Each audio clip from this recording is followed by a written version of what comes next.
은 역대상 15장 25절에서 29절 말씀입니다. 역대상 15장 25절에서 29절 말씀. 제가 가진 성경으로는 634쪽에 있습니다. 구약 역대상 15장 25절에서 29절 말씀.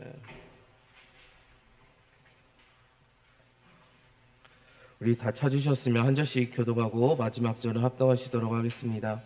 이에 다윗과 이스라엘 장로들과 천부장들이 가서 여호와의 언약궤를 즐거이 메고 오베데돔의 집에서 올라왔는데 하나님이 여호와의 언약궤를 맨 레위 사람을 도우셨으므로 무리가 수송아지 7마리와 순양 7마리로 제사를 드렸더라. 다윗과 및 궤를 맨 네 사람과 노래하는 자와 그의 우두머리 그나냐와 모든 노래하는 자도 다 세마포 겉옷을 입었으며 다윗은 또 배에 에봇을 입었고 이스라엘 무리는 크게 부르며 볼 나팔과 나팔을 불며 재금을 치며 비파와 수금을 힘있게 타며 여호와의 언약궤를 메어 올렸더라. 다시 함께요. 여호와의 언약궤가 다윗 성으로 들어올 때에 사울의 딸 미갈이 창으로 내려보다가 다윗 왕이 춤추며 뛰노는 것을 보고 그 마음에 없인 여겼더라. 아멘. 네, 오늘은 하나님의 도움을 받아야 합니다라는 주제로 나누고자 합니다. 사람은 누구나 홀로 살아갈 수가 없습니다. 모든 사람은 반드시 누군가의 도움을 필요로 합니다. 오늘날 우리가 여기 있기까지 수많은 사람들의 도움을 입었습니다. 또 앞으로 살아가면서도 많은 도움을 입을 수밖에 없습니다. 그중 가장 크고 안전한 도움은 바로 하나님의 도우심입니다. 하나님의 도우심을 받는 사람이 우리는 되어야만 합니다. 하나님께서는 사울로 왕을 세우신 것을 후회하셨습니다. 하나님께서 후회하시는 사람이라고 한다면 하나님께서 바로 사람에게 줄 것이 무엇이 있으며 도울 것이 무엇이 있겠습니까? 그러나 다윗에 대해서는 마음에 합한 사람이라고 하셨습니다. 다윗이 바로 하나님의 마음에 들었다라는 뜻입니다. 하나님께서 다윗을 도왔습니다. 왜일까요? 하나님의 마음에 합했기 때문입니다. 하나님께서는 다윗을 양치는 목동의 자리에서 바로 또 일국의 왕으로 세우셨습니다. 다윗의 후손으로 이스라엘 왕가를 이어가는 중에 이 메시아이신 예수님이 탄생합니다. 이것도 바로 하나님이 도우신 결과입니다. 그렇다면 오늘 본문을 통해 하나님께서는 어떤 사람을 도우시는지 살펴보고자 합니다. 첫째로 하나님께서는 즐겁게 일하는 사람을 도우십니다. 즐겁게 일하는 자란 바로 즐겁게 봉사하며 섬기는 자라는 말입니다. 무슨 일을 하든지 억지로라도 하면 안 하는 것보다 낫습니다. 그러나 어차피 할 바에는 억지로 하는 것보다 즐거운 마음으로 할 때 하나님께서 그 사람을 돕는다는 말입니다. 오늘 본문 25절 26절 말씀 다 같이 다시 한번 읽어보도록 하겠습니다. 시작요. 이에 다윗과 이스라엘 장로들과 천부장들이 가서 여호와의 언약궤를 즐거이 메고 오베데돔의 집에서 올라왔는데 하나님이 여호와의 언약궤를 맨 네 사람을 도우셨으므로 우리가 수송아지 7마리와 순양 7마리로 제사를 드렸더라. 아멘. 이스라엘 백성들은 이렇게 다윗성에 성막을 지어놓고 오베데돔의 집에 있는 이 하나님의 법궤를 옮기는데 즐거움으로 메어 올렸습니다. 제사장들이 즐거이 메고 앞에서는 나팔을 불고 또 뒤에서는 네 사람들이 노래하면서 온 백성들이 즐거운 마음으로 거기에 동참했습니다. 하나님의 일을 즐겁게 했다라는 것입니다. 노래하면서 했다라는 것입니다. 또 흥겨이 했다는 말입니다. 하나님은 하나님의 일을 즐겁게 하는 사람을 복주시고 도우십니다. 26절 말씀에 보면 수송아지 7마리와 순양 7마리로 제사를 드렸더라 라고 말씀합니다. 동일한 상황을 기록한 사무엘하 6장 13절 말씀에 보면 여호와의 궤를 맨 사람들이 6걸음을 가매 다윗이 소와 살찐 송아지로 제사를 드리고 라고 말씀합니다. 왜 6걸음을 간 후에 제사를 드렸을까요? 그 전에 수레에 궤를 실어 가지고 올 때 얼마 안 가서 그 난리를 겪었던 기억이 있습니다. 따라서 이번에 궤를 메어 올릴 때는 이것이 하나님의 뜻인지 확인하기 위해서 먼저 이렇게 조심스럽게 6걸음을 가본 것입니다. 6걸음을 가보았으나 아무 탈이 없자 이것이 하나님이 기뻐하시는 방법이고 뜻이라 여겨서 그 앞에서 즐거움으로 제사를 드렸습니다. 사랑하는 성도 여러분, 하나님은 즐거움으로 하나님의 일을 하는 자를 도우십니다. 즐거운 마음으로 제사를 드릴 때 하나님이 도우십니다. 이제 이 제사는 오늘날의 예배입니다. 마지못해 끌려 나와서 예배 드릴 수가 있습니다. 그러나 기왕이면 즐거운 마음으로 예배 드릴 때 하나님이 그 예배를 받으시고 도우신다는 뜻입니다. 즐겁게 예배 드리는 사람이 마음을 다하고 또 목숨을 다하고 뜻을 다하고 힘을 다하여서 주 하나님을 사랑하는 것입니다. 이런 사람이 신령과 진정으로 예배하는 사람입니다. 하나님께서는 이렇게 예배하는 자들을 찾으시는데 이 예배하는 자들이 우리 무덤교회 모든 성도님들이 되시기를 주님의 이름으로 축복합니다. 둘째로 하나님께서는 협력하는 사람을 도우십니다. 우리 다 같이 27절, 28절 말씀 읽어보도록 하겠습니다. 시작요.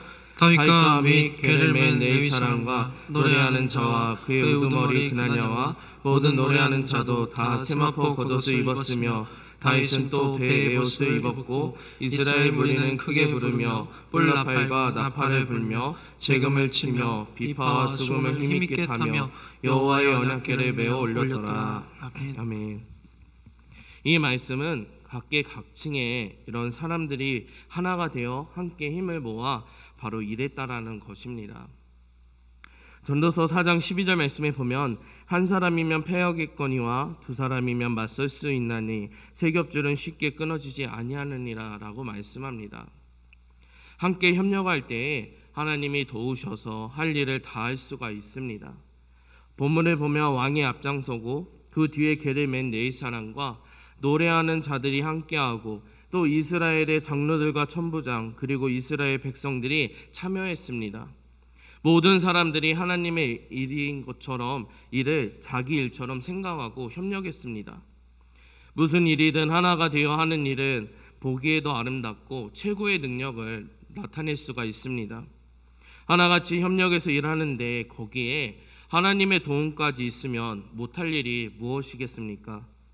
그래서 그 전에 못했던 일이 이제는 하지 않았습니까? 또 다 같이 협력해서 일했기 때문에 이러한 결과가 나타납니다. 그리고 그 위에 하나님의 도우심이 있었기 때문입니다. 때로는 우리 모두 하나님의 일이라면서 사적인 일을 중단하고 함께 참여하고 협력해야만 합니다. 교회는 구경하는 사람을 필요로 하지 않습니다. 함께하는 사람이 필요할 뿐입니다. 이스라엘 전체가 언약궤를 옮기는 일에 협력한 것처럼 교회가 한마음으로 협력할 때 하나님의 도우심으로 바로 기적 같은 일이 일어날 수가 있습니다. 우리가 협력하고 그 위에 하나님의 도우심이 있다면 놀라운 일이 일어날 수 있지 않겠습니까? 또 지금까지 못한 일을 할 수 있지 않겠습니까?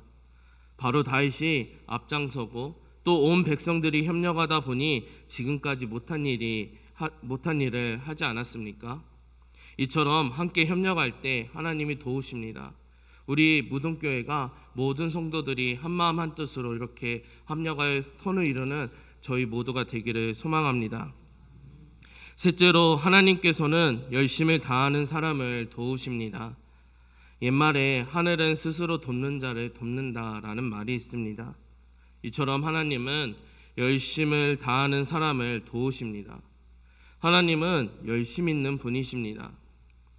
이사야 9장 7절 말씀에 보면 그 정사와 평강이 더함이 무궁하며 또 다윗의 왕자와 그의 나라에 군림하여 그 나라를 굳게 세우고 지금 이후로 영원히 정의와 공의로 그것을 보존하실 것이라 만군의 여호와의 열심히 이를 이루시리라 라고 말씀합니다. 또한 이사야 37장 32절 말씀에 보면 이는 남은 자가 예루살렘에서 나오며 피하는 자가 시온산에서 나올 것임이라 만군의 여호와의 열심히 이를 이루시리이다 라고 말씀합니다. 우리도 하나님처럼 열심히 있어야만 합니다. 열심과 열심이 서로 통하고 만나기 때문입니다.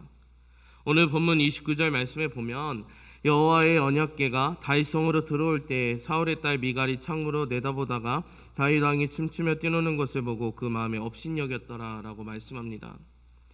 본문에는 미갈의 행위를 간단하게 묘사하고 있지만은 사무엘하 6장 20절에서 23절 말씀에 보면 세밀하고 구체적인 내용을 기록하고 있습니다. 언약궤 행렬이 끝없이 이어지면서 모든 백성들이 즐거워하고 또 다윗 왕은 앞에서 춤을 추며 기뻐하고 즐거워했습니다. 그런데 지금까지 집안에만 있던 이 다윗의 아내 미갈이 이와 같은 모습을 창으로 내려다보고 있습니다. 미갈은 다윗 왕이 백성들 중에서 춤을 추며 뛰노는 것을 보고 왕이 채신머리 없이 뭐 하는 것인가 하고 업신여겼습니다. 사무엘하 6장 20절 말씀에 보면 다윗이 자기의 가족에게 축복하러 돌아오매 사울의 딸 미갈이 나와서 다윗을 맞으며 이르되 이스라엘 왕이 오늘 어떻게 영화로우신지 방탕한 자가 염치 없이 자기의 몸을 드러내는 것처럼 오늘 그의 신복의 계집 중에 눈앞에서 몸을 드러내셨도다 하니 라고 말씀합니다. 미갈은 남편 다윗 왕을 방탕한 자로 여긴 것입니다. 그러자 사무엘하 6장 21절 22절 말씀에 보면 다윗이 미갈에게 이르되 이는 여호와 앞에서 한 것이니라 그가 네 아버지와 그의 온 집을 버리시고 나를 택하사 나를 여호와의 백성 이스라엘의 주권자로 삼으셨으니 내가 여호와 앞에서 뛰놀리라 내가 이보다 더 낮아져서 스스로 천하게 보일지라도 네가 말한 바 계집종에게는 내가 높임을 받으리라 한지라 라고 말씀합니다. 결국 하나님께서는 다윗을 돕고 또 다윗을 비방한 미갈에게는 하나님의 저주가 임하여서 그녀는 평생 자녀를 갖지 못한 채로 살아가게 됩니다. 사랑하는 성도 여러분, 다윗이 춤을 추고 또 뛰노는 것은 하나님을 향한 열심이었습니다. 하나님을 향한 열심이 그로 하여금 춤추고 또 뛰놀게 만들었던 것입니다. 또 열심을 가지고 기도하면서 또 찬송을 해도 뜨겁게 하면서 믿고 봉사를 해도 열심히 봉사했습니다. 오늘 이 모습이 우리가 가져야 될 모습입니다. 하나님은 열심 있는 자를 도우십니다. 하나님은 자기가 말씀하신 것에 대해서 하나님의 열심을 그 일을 이루십니다. 말씀을 맺겠습니다. 사랑하는 성도 여러분, 성도들은 하나님의 도움을 받은 사람이고 또 받아야만 합니다. 하나님은 즐겁게 하나님의 일을 하는 사람을 도우십니다. 억지로 하면 안 하는 것보다 좋지만은 억지로 할 바에는 즐거움으로 봉사하거나 안 하는 게 좋습니다. 하지만 즐거움으로 하면 하나님께서 도우십니다. 하나님은 함께 또 협력하는 자를 도우십니다. 교회는 구경하는 사람을 하기 싫어하거나 불평하거나 부정적인 사람을 필요로 하지 않기 때문입니다. 하나님은 범사에 열심을 다하는 자를 도우십니다. 열심 있는 다윗을 열심 있는 하나님이 도우신 것처럼 열심을 다해 주를 섬기고 또 교회를 섬겨 범사에 하나님의 도움을 받아 아름답게 축복의 통로로 쓰임받는 저와 여러분들이 되시기를 주님의 이름으로 축원합니다. 기도하겠습니다.